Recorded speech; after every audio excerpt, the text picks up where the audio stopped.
કોઈ પણ ટાઈમ પર સર્વ કરી શકાય તેવા એકદમ ટેસ્ટી અને ફ્લેવર્સથી ભરપૂર એવા ચીઝી હબ રાઈસ છે ને રોસ્ટેડ કેપ્સિકમમાં સ્ટફ કરી અને સર્વ કરવાના છીએ. આવી ડિશ તમે ક્યારે ટ્રાય ના કરી હોય તો ડેફિનેટલી એકવાર ટ્રાય કરવા જેવી છે.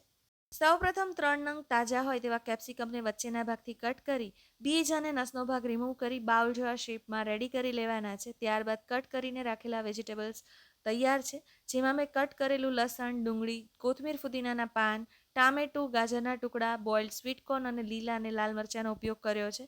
તમારી પાસે જે પણ અવેલેબલ હોય તે લઈ શકાય. નોર્મલ પુલાવ કે રાઈસ દરેકના ઘરે બનતા હોય છે અને ગેસ્ટ આવે ત્યારે સાઇડ ડિશ તરીકે તમારે સર્વ કરવા હોય તો આ જે stuff capsicum with hub rice છે તે એકદમ પ્રોપર રેસીપી છે. એકદમ સરળ છે અને કંઈક નવું લાગશે, યુનિક લાગશે. દેખાય તો સારું જ છે પણ તો ટેસ્ટમાં પણ એટલું જ ટેસ્ટી હોય છે. હવે એક પેનમાં તેલ અને બટરને ગરમ કરવાના છે. તેમાં થોડી હિંગ ઉમેરીશું.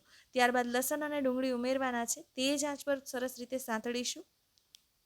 એકાદ મિનિટ માટે ડુંગળી અને લસણને સારી રીતે સાંતળી લેવાના છે અને ત્યારબાદ તેમાં બીજા વેજીટેબલ્સ એડ કરીશું.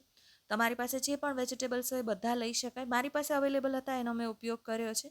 હવે ઝીણા કટ કરેલા લીલા અને લાલ મરચાં, ગાજરના ટુકડા અને બોઇલ્ડ સ્વીટકોર્ન એડ કરવાના છે. થોડા કોથમીર અને ફુદીનાના પાન છે એ પણ સાથે એડ કરીશું. કોથમીર અને ફુદીનાથી ફ્લેવર ખૂબ સરસ આવે છે અને સાંતળવામાં એડ કરવાથી રાઈસ છે તે વધુ સ્વાદિષ્ટ બની જતા હોય છે. તે જ આંચ પર બધું સાંતળી લેવાનું છે.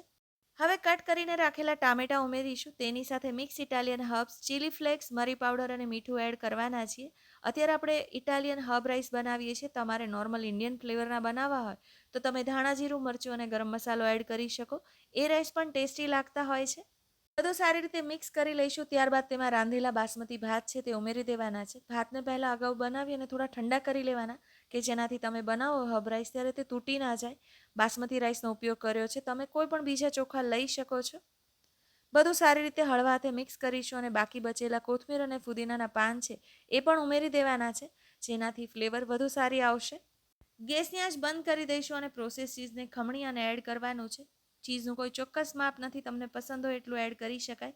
ચીઝને પણ રાઈસમાં સારી રીતે મિક્સ કરી લેવાનું છે. આ ચીઝી રાઈસ છે, તમે એઝ ઇટ ઇઝ પણ સર્વ કરી શકો છો. અત્યારે આપણે તેને અલગ રીતે સર્વ કરવાના છીએ. ચીઝને રાઈસમાં સારી રીતે મિક્સ કરી લીધું છે. હવે કટ કરીને રાખેલા જે કેપ્સિકમ છે તેમાં મીઠું સ્પ્રિંકલ કરવાનું છે અને આંગળીથી તમારે તેને સરસ રીતે રબ કરી લેવાનું છે. આવું કરવાથી જ્યારે પણ કેપ્સિકમને રોસ્ટ કરીએ તો અંદર સુધી તેનો સ્વાદ ઉતરે છે અને મીઠું હોવાથી કેપ્સિકમ છે તે ટેસ્ટી બની જતા હોય છે. બધા કેપ્સિકમમાં આવી રીતે મીઠું લગાવી લેવાનું છે. મેં અત્યારે માત્ર મીઠાનો ઉપયોગ કર્યો છે. તમારે મીઠું અને મરી સાથે મિક્સ કરી અને લગાવવા હોય તો પણ લગાવી શકાય. એ પણ ટેસ્ટી લાગતું હોય છે.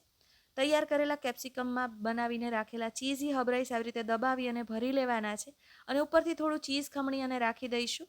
મેં અત્યારે એક જ કલરના કેપ્સિકમનો ઉપયોગ કર્યો છે. તમે 3 કલરના કેપ્સિકમ ઉપયોગમાં લઈ શકો. એ વધારે કલરફુલ લાગે છે અને દરેક કેપ્સિકમનો સ્વાદ અલગ હોય છે, માટે તે વધારે ટેસ્ટી પણ લાગતા હોય છે.